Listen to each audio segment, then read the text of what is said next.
on this edition of Stories to Tell. There's nothing like flying over a volcano in the Tritten Sea and looking down, upside down into a cauldron and saying, I'm going to remember this for the rest of my life. It's something I'm really proud about. You know, there's things that you do in your life that you're proud that you did. This, I'm more proud of doing this than any other work that I've done that has to do with writing, even the stuff that I've written totally myself. And so people say, write what you know. And I always amend that to say, write what you feel. Oh. If you feel something, capture it right now while you're in that feeling and you can get it out. In this edition of Stories to Tell, we are speaking with Jim Tritten. Jim is a prolific writer who has won an amazing 77 writing awards. Jim retired after a 44-year career with the Department of Defense, including duty as a carrier-based naval aviator. I talk with Jim about a truly remarkable book called Holes in Our Hearts, and Jim also shares about his writing process, and we kick things off with his start as a naval aviator. That's true. 24 years on active duty with the Navy as a pilot. I flew off aircraft carriers, mostly in the European theater, and then 20 years as a civil service employee for the Department of Defense. Total of 44 years. Wow. One of these days I'll figure out what I want to do when I grow up. I guess. Right. And then flying off of aircraft carriers has got to be just a remarkable sensation, or I've always wondered how in the world do you train for something like that? And once you do it, what was that like? Yeah, it was something I wouldn't trade for anything. I'd do it over again in a flash. I went into the Navy as a student pilot, not knowing anything about flying except having been up in an airplane as a youngster a few times with my father. And I wanted to be a pilot. And when you're young, I was 19 when I started flight training. You know, you're invincible. You do what they say. I mean, that's part of how that training works. And they're trying to get you through, and it works. I went through flight training as an enlisted man, which you don't do anymore. They don't have those programs. And so that meant that for a year and a half, while the people who had college degrees all got commissioned right after the initial part of their training, I was still an aviation cadet, naval aviation cadet, and I went through flight training and also had to clean the heads. And had to stay on base in the week, and didn't get liberty until the weekends, and it was good because there was a lot of pressure there because I knew if I flunked out, I'd be in the fleet as an enlisted man, and so I worked my ass off, and I went through flight training. I got done in a year and a half, and then went to the fleet and enjoyed every minute of it. I served on numerous aircraft carriers. I flew single engine and multi-engine. Props and jets, props in the beginning, jets at the end. Wow. And I had a ball. I mean, there's nothing like flying over a volcano in the Tritten Sea and looking down, upside down into a cauldron and saying, I'm going to remember this for the rest of my life. Wow. You mean like flipping the plane upside? Absolutely. Flip the plane upside down, look straight down, and remember it forever. Flying off an aircraft carrier is really a lot of work. The cat shot, when they shoot you off the front end, that beats any D ticket in Disneyland or Disney World. It's just a lot of fun, except at night when there's no horizon, in which case it's really hard. And landing aboard the ship is, that's work. And at night, it's really hard work. And somehow or another, I lived through it and got to be a civil service employee for the Navy for the next another 20 years. Wow, amazing. Bring me back on your training just a little bit is it video training, or is it just you're in the seat and someone's behind you and you just go for it? That's a good question. When we started out, you start out by listening to people tell you what it's going to be like, and then you go into trainers And at the time that I was in, when I went through flight training, it's a long time ago, the trainers were literally the exact same trainers they had in World War II. They were called link trainers. They were made out of plywood. And when you crashed the wave, and that's what they were called then, women accepted for volunteer emergency service, the wave would open up the hatch, throw some grass in, and you knew you'd crashed. Today, no kidding. It was Wow. By the time I finished flying, though, things had been totally digitized, and we could land aboard aircraft carriers in the trainer. But basically, you learn, you train, and then you go out and you have to do it. And if you're in a multi-piloted or multi-place aircraft, you have somebody else show you, and then you go do it. But ultimately, it's got to be you. I loved flying with nobody else on the airplane, just by myself. I loved it. But and somehow or another, I lived through it, and not everybody that I know did. And I had a great time flying airplanes. It's who when I introduce myself, I always tell people I'm retired Navy pilot. Oh. And that's my identity. Although I'm not obviously flying anywhere. I haven't flown for many, many years, but now I'm a writer. But I've been a writer ever since I was in high school. Holes in Our Hearts is an anthology of New Mexican military-related stories and poetry. I am so thankful Jim shared how this book came together. So it's a great segue into something I'm really proud about. There's things that you do in your life that you're proud that you did. This I'm more proud of doing this than any other work that I've done that has to do with writing, even the stuff that I've written totally myself. Wow. What I saw was in February of it was January of 2023, an article in the Albuquerque Journal, which said that New Mexico Arts, which is a division, a segment of the Department of Cultural Affairs of the state of New Mexico, had a program they were initiating for veterans being supported by the arts. And I called up the office and I said, "Do you consider writing as an art?" Now, that may sound funny, but try entering a book into an arts and crafts festival. It won't go there.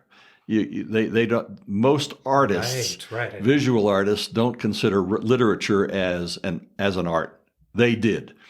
I said fine, and they said here are the requirements to get a mini grant, and we have to give it to a 501c3 corporation, and so a nonprofit.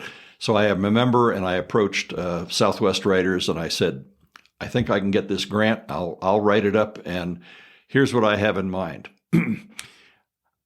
We had only 3 months to complete the project. So what can you do to complete a project in 3 months that has to do with arts and the military? Well, as a writer, I said, I am going to try to find people who have not published before. I know lots of people who have published, but I know there are people out there who have stories to tell and they've never told them. They've never told them to their families. How did I know that? Because I did volunteer work for the Veterans History Project for many years, including in New Mexico. All of the people were from New Mexico.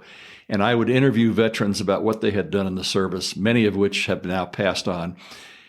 And at the end of an entire morning of recording their stories, they would often tell me, I've told you things I have never, ever told a human being. And goodness, I knew there were stories that were out there. So Southwest Writers was very, very kind. Rose Kern is the president and was the president then, and she was all in favor of the project.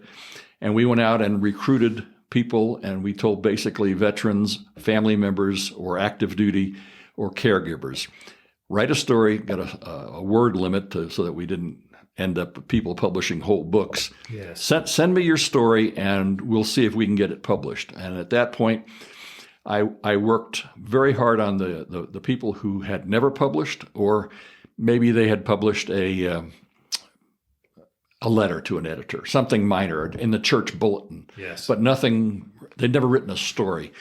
I got a lot of those we got 55 people to contribute to the book, and of those, 8 had never been published in any form whatsoever. One was legally blind.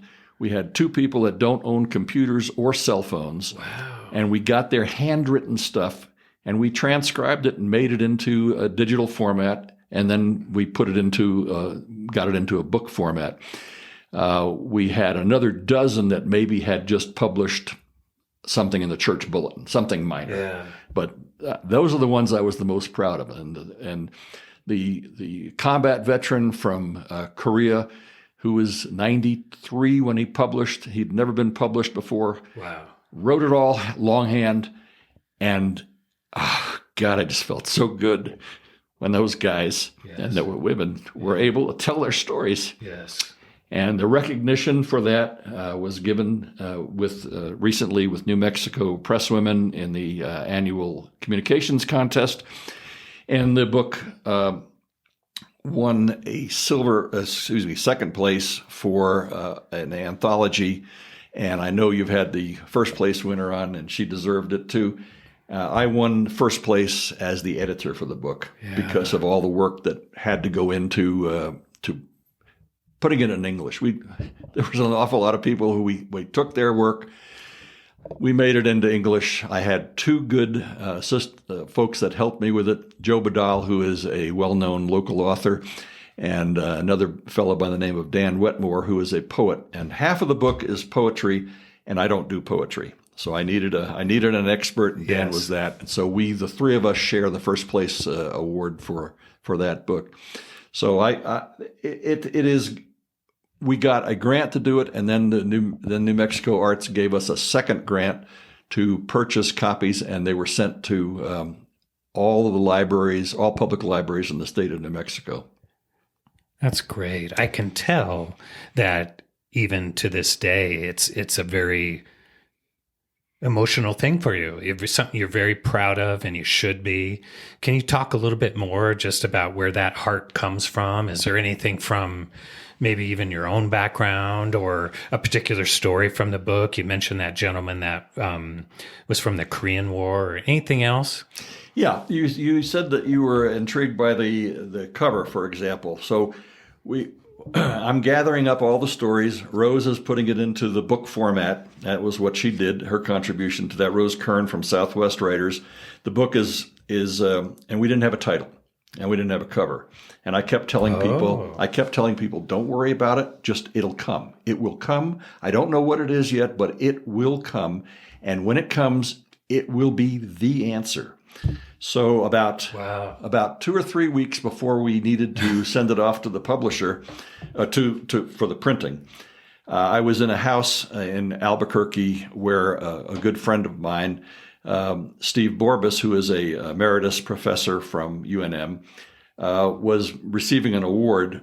And I was there, and I looked up on his wall, and on his wall was a photograph, which is the cover of the book. And underneath it, it said his public art is going to be displayed or revealed on such and such a date at the New Mexico Veterans Memorial. No kidding. And the title of his art is Holes in the Heart. And the picture on the cover of the book is his picture that the city of Albuquerque used to publicize the project. I got literally, you can see, well, if we're on video, you could, but my hairs are standing up on my arms. That is remarkable. It is. That is a remarkable, the way that came together. It just shows, I think, kind of how the power and of the stories that are included in there to have something like that come together. You know, the podcast is called Stories to Tell. Right. And I think you mentioned that a few times in your comments, that so often stories are held inside or they're not getting out, and yet they can be so powerful to people that hear them, but perhaps even more powerful for someone to get them out. It is. And so there's a wide variety of kinds of stories in here. There's stories by people like me who have told their stories and published their stories and have no problem telling it. They don't have any problem talking about it, publishing it. But there's also people in here that can't read their story out loud. It is that personal to them. They got it on paper, We helped them put it into English. We corrected the names of the bases and the airplanes and the ships and whatever to make it accurate. But they can't read that story in public to anybody. Wow. And so I knew that was going to happen. And so therefore, when I asked for people to contribute, I told them they could write about any subject they want. If they're not ready to tell a story that is that personal to them, write something funny. Just write something, but get started writing, and eventually you'll get to a point. In fact, the VA sponsors a program at the local hospital, Raymond G. Murphy Medical Center, on Thursday mornings. It's a VA creative writing group, and the purpose is to help veterans tell their stories so that they can participate in a kind of therapy for people with PTSD called exposure therapy. And the theory behind exposure therapy is write your story and then write it again and write it again and keep writing it and then tell it in public and say it. Wow. And then eventually it just becomes another memory. And I have watched some of the veterans who, because we did not just publish this book, we then read it throughout the state, and maybe 8 or 9 public readings in which everybody stood up. We did one in Corrales, and we did one with people from Rio Rancho as well. And when I could tell who was going to read in public, and they'd never read it before.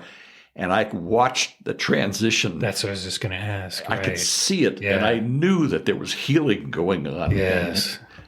That was my reward. I was just going to ask you that. Yeah. That must, there's words on a page, and there's the actual physical thing of putting together a book and getting it out. But what you were just talking about, that's the meaning. That's the healing. I love that. And making and giving that opportunity to people and new people. If it was old people that were doing it, that's fine too. That's but I was the most proud of the ones who had never. Yes. Yeah. Oh my gosh, Jim, thank you for sharing that. That's one of the most emotional stories I've heard in a very long time. And thank you for your efforts for leading that and putting that together. Have you ever been challenged to go on a 1-hour train ride and commit to writing and finishing a story when the train reached its destination? Well, maybe that is just the inspiration you need to get your writing started.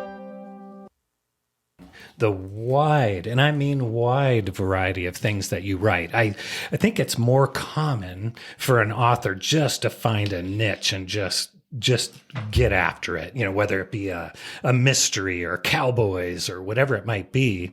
But then when you look at your roster, there could be everything from emotionally touching, heartfelt holes in our hearts to children's book, to travel type destinations and things.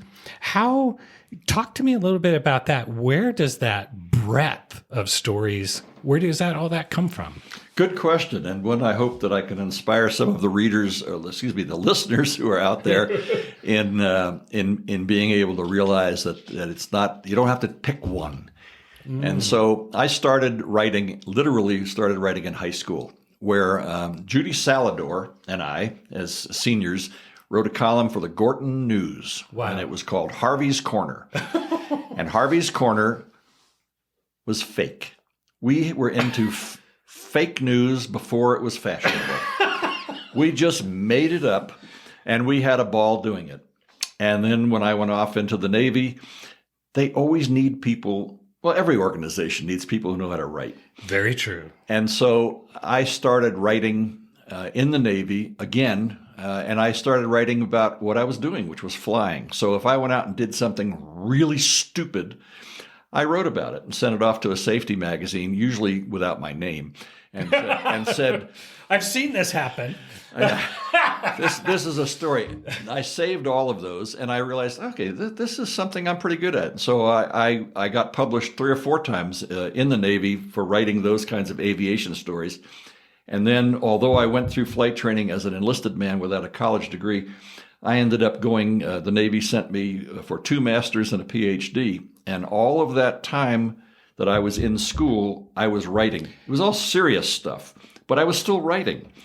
I learned, if you got a book review, that's due for the professor. You got a class that's due for a paper that's due for the professor.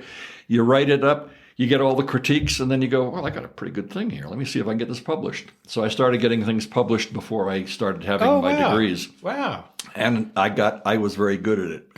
And then when I became a professor at the Naval Postgraduate School and the Department of National Security Affairs, and I published books having to do with all kinds of very serious topics. I was sent around the world by the State Department and by the Department of Defense to go to conferences and to go to different venues. For example, at the French Naval War College's centennial celebration, I was the keynote speaker. And wow. I spoke in English, and they translated it into French. But that was all serious stuff. And when I stopped, and I was good at it, I received the Alfred Thayer Mahan Award, which is from the Navy League of the United States, and it's for your total achievements as a writer. Wow, congratulations. Good stuff. But when I retired from the Navy and civil service, when I finally stopped working for the government, I said, all right, what am I going to do? And I said, well, I'm going to write.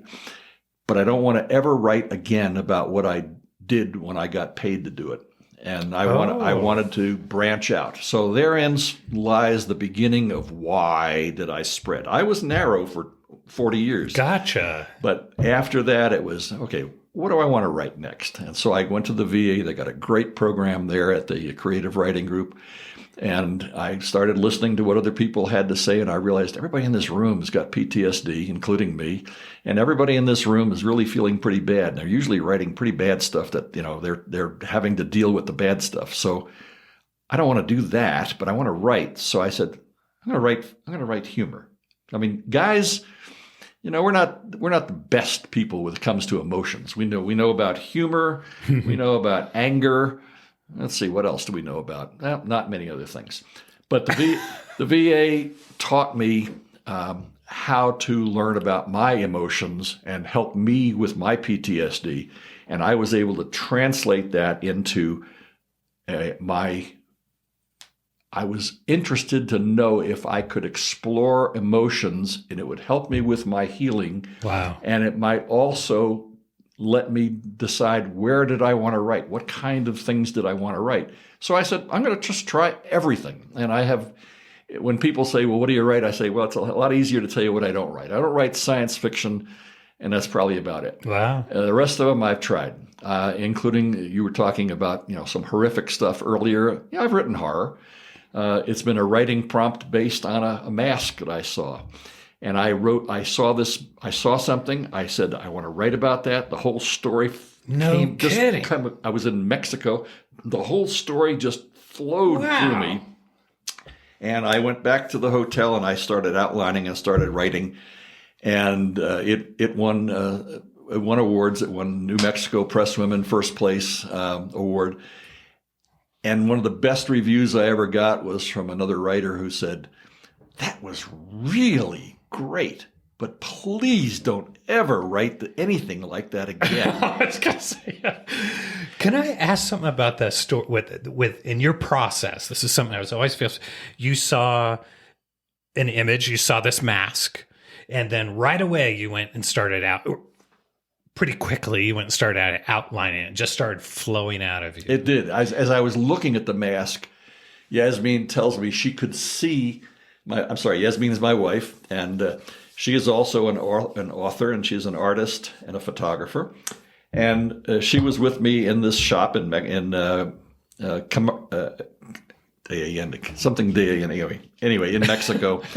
And we saw them, and she said she saw the whole story. She saw me.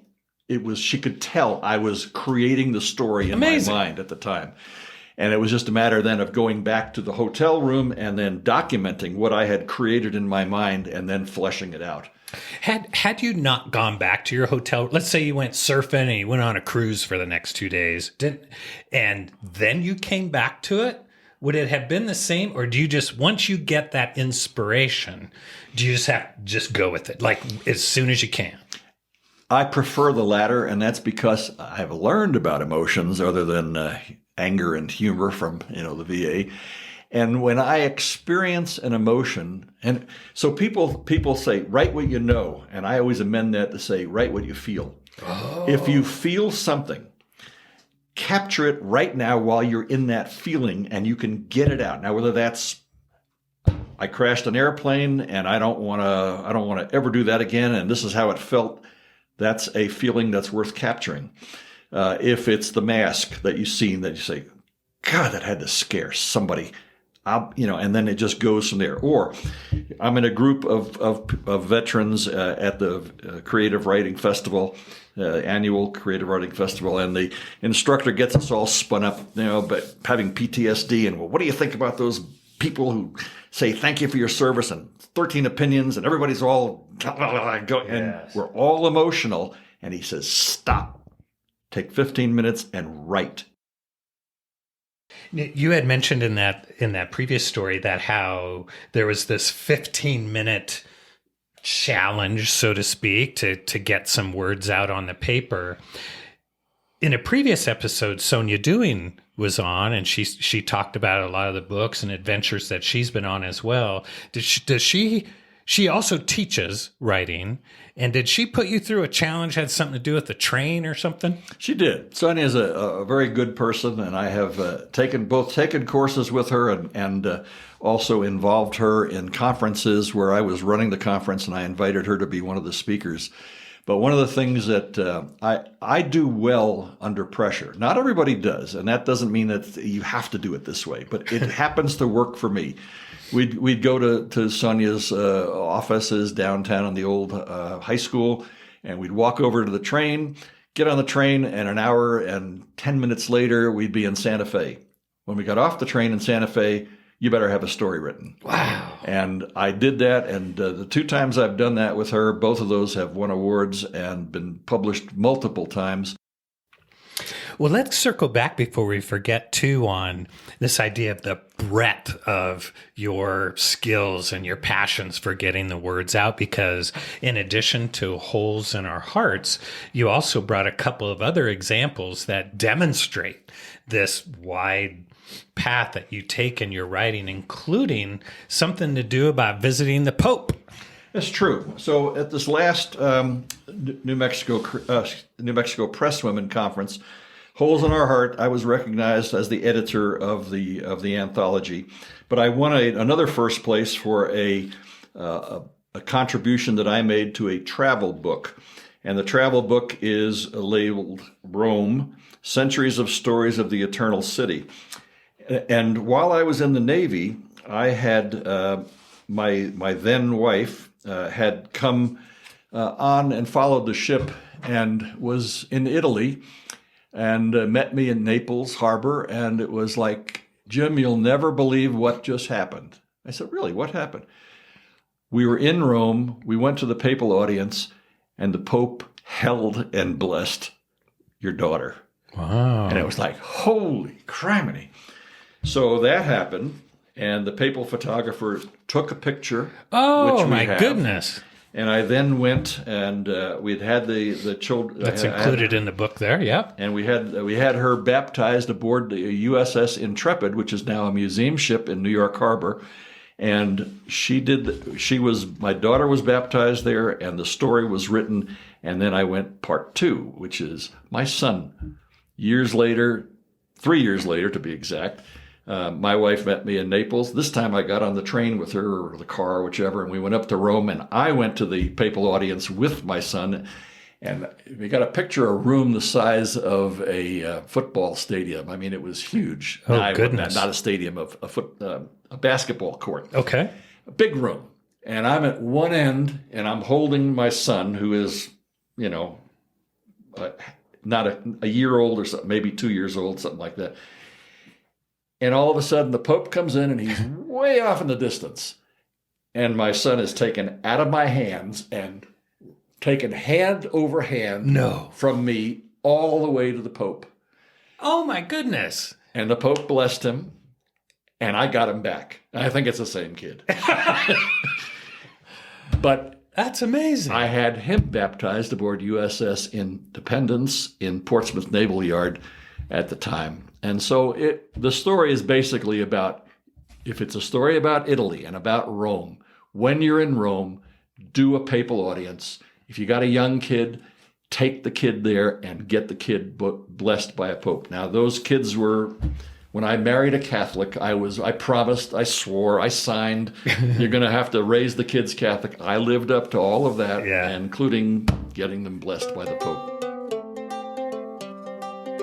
Thank you for listening to this edition of the Stories to Tell podcast. If you or someone you know has a story to tell, please reach out.